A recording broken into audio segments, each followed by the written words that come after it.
Okay. Still got to keep bitching about this. Uh, the other thing I keep hearing from these analysts is that, like, Palantir just loses money. They've been in business for 17 years. They can't turn a profit.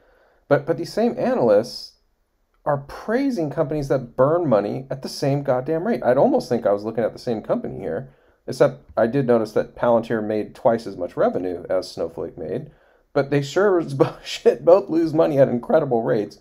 And one of the interesting things here, if we look at this quarterly, all right, let's break this down quarterly. Over here we got Snowflake.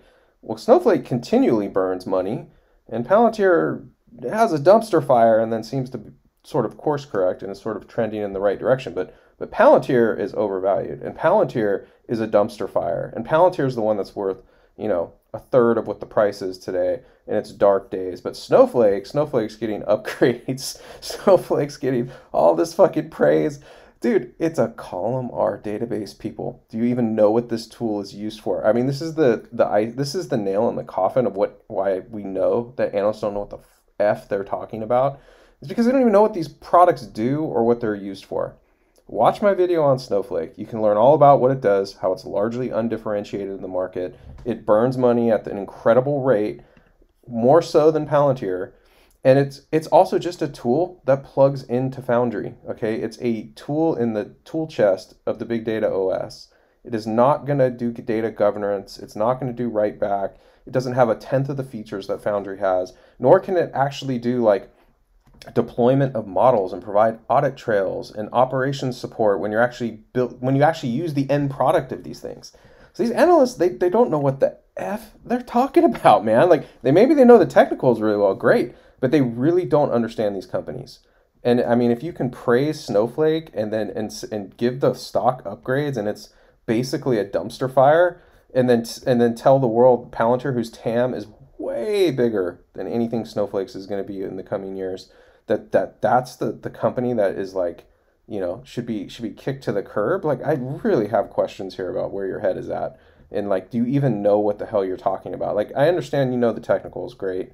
That's awesome, but you don't know technology. Like you don't know jack shit about technology. So yeah, just got to keep ranting. All right, yeah, I forgot to add one thing there. Why is it that Palantir has been around for 13 years or whatever and is unprofitable?